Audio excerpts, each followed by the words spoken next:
おう、待ってろ。俺もお前に用ができた。お前なんかに危なくて預けられねえ。新世界でお前をぶっ飛ばして。なんだ、俺は巨人島は俺の縄張りにするからな。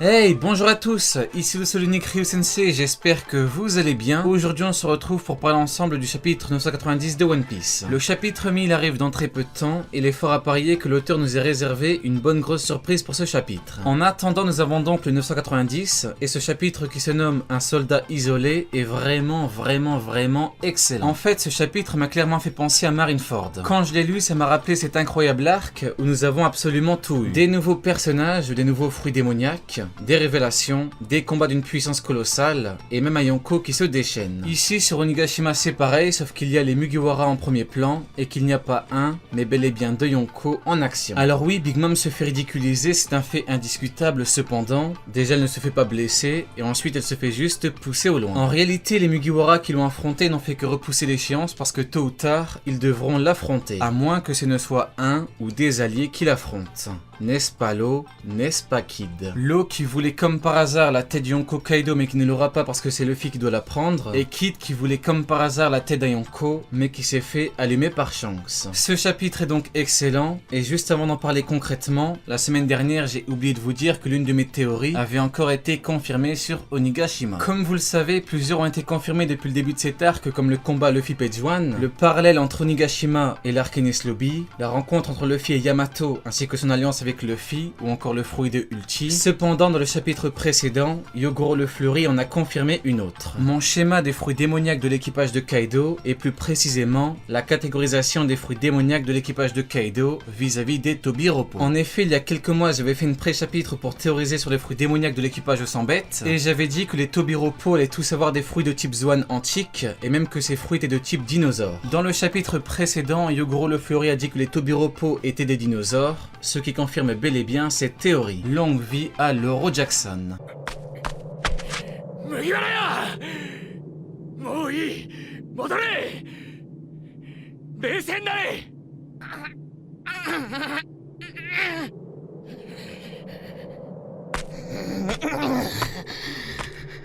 Kaido! Ce qui est assez intéressant dans le chapitre, c'est que le schéma des combats se confirme enfin. Luffy va affronter Kaido parce qu'il a dit que les Mugi devaient le couvrir pour son combat, Zoro va affronter King le second, et Sanji va affronter Queen le troisième. En fait, cette action est la même que sur l'île des hommes poissons. Souvenez-vous contre Oji Jones, Luffy était parti l'allumer quand les deux plus puissants hommes poissons lui ont sauté dessus avant que Zoro et Sanji n'interviennent. C'est vraiment la même chose mais avec un niveau de puissance très supérieur. En plus de ça, Sanji a regardé les Zoan volants et il a dit qu'ils avaient la capacité de voler. C'est pareil que sur l'île des hommes poissons. Certains sont venus par les airs et Sanji les a allumés dans les airs. D'ailleurs, ce qui est aussi intéressant, c'est que lorsque Luffy et Zoro étaient face à King, ils l'ont carrément ignoré. Ici, on peut se demander pourquoi, et la réponse est simple. Queen ne va ni combattre Zoro, ni combattre Luffy. Il va combattre Sanji.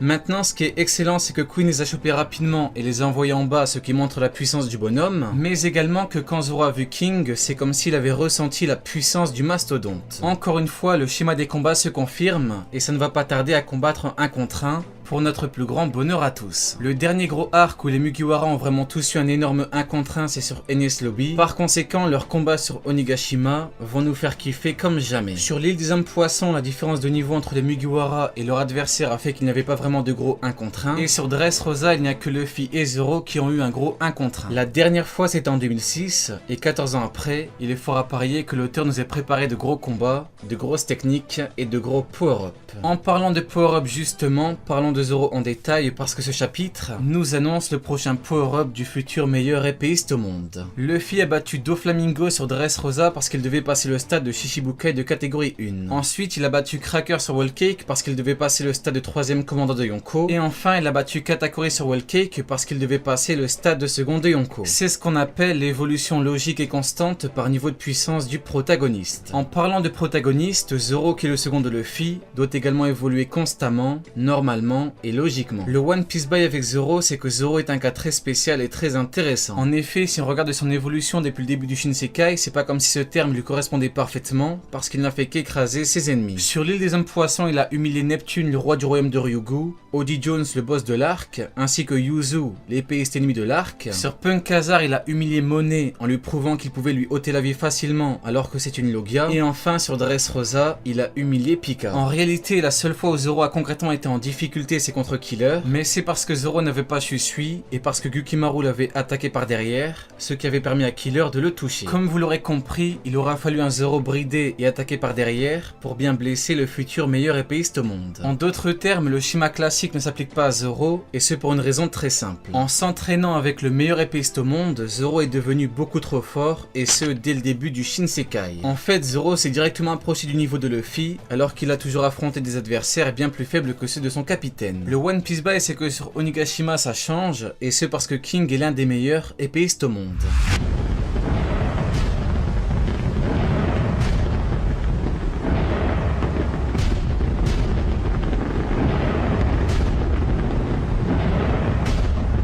Si Zoro dit vouloir directement aller contre Kaido, ce n'est pas parce que Zoro veut absolument le battre, mais parce que Zoro ne s'était pas retrouvé face à un épéiste qu'il doit surpasser. À défaut de combattre un épéiste surpuissant, il s'est dit qu'il était préférable de combattre le pirate le plus puissant sur place et d'aller porter main forte au Minx ainsi qu'au Fourreau Rouge. Si Zoro n'est pas parti combattre Big Mom, c'est pour 3 raisons. Il ne s'est pas retrouvé face à elle, comme dit plus tôt, il voulait porter main forte au Minx et au Fourreau Rouge, et enfin Kaido est plus dangereux qu'elle, par conséquent, il devait d'abord le combattre. Et d'ailleurs, comme dit en début de vidéo, les adversaires de Big Mom ne devraient pas tarder à se manifester. Pour en revenir à Zoro, il est vraiment beaucoup trop confiant. Quand un Mugiwara est confiant comme ça veut forcément dire qu'il nous cache quelque chose de très puissant. En effet, les Mugiwara partagent ce tempérament qui consiste à être très confiant, que dans le cas où l'on cache quelque chose de très puissant. Zoro contre Kaku, Sanji contre Diabura, ou encore Luffy qui annonce un KO en un seul coup contre Doflamingo. Zoro qui dit vouloir aller face à Kaido, ce n'est pas un excès de confiance en soi, mais simplement la preuve qu'il possède quelque chose qui est capable de lui faire très très mal. Ce quelque chose, comme vous l'aurez compris, Zoro va l'utiliser contre son adversaire de prédilection, King.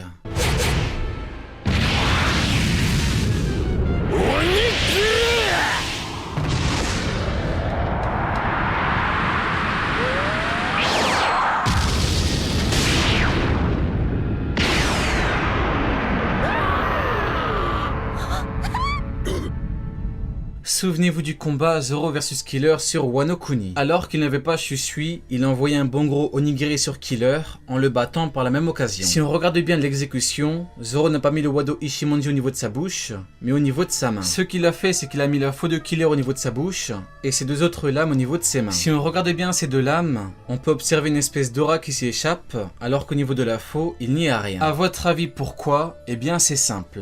Parce que ce sont 2 excellentes lames qui permettent une excellente utilisation du Haki. Un Owazamono et un Ryo Wazamono. Alors que Zoro s'est un peu retrouvé en difficulté, il a alors décidé d'utiliser plus de puissance, ce qui s'est traduit par une meilleure utilisation de son Haki. Vous l'aurez compris, ceci nous annonce 2 choses. Un éveil de son Haki de l'armement pour percer la défense de King, et une technique démoniaque pour en venir à bout. C'est avec ces 2 éléments que Zoro passera enfin le niveau tant attendu de Second de Yonko. Si dans le chapitre Zoro a découpé l'immense Kanabo de Numbers, c'est pour nous montrer que son Haki est prêt et que la maîtrise de ses lames est prête. Oui. Durant ce chapitre, X-Drake vient donc grossir les rangs de notre alliance, ce qui renforce encore un peu plus les chances de victoire. En réalité, ce n'est pas du tout anodin parce que l'alliance a gagné un gros élément, mais également parce que Kaido a perdu un gros élément. Ça fait longtemps que l'on parle d'une grande alliance de supernova et ça se met en place, donc c'est parfait. Maintenant, ce qui est hyper intéressant, c'est que X-Drake pense à Kobe qui lui a dit que Luffy est incroyable. Cette action est tout sauf banale parce que ça nous ramène à ce qu'a dit Mihawk sur Marineford à propos de Luffy justement. Ce n'est ni une technique ni une compétence, mais la la simple capacité d'attirer ceux qui l'entourent et d'en faire ses alliés. Sur cet océan, cette capacité est considérée comme étant la plus dangereuse. Dans le chapitre, cette capacité est montrée par rapport à X-Drake, et le moins que l'on puisse dire c'est qu'elle nous sera d'une immense utilité. Un Tobiropo rejoint l'Alliance. Allez, Diane, tu n'auras pas regardé ma vidéo pour rien.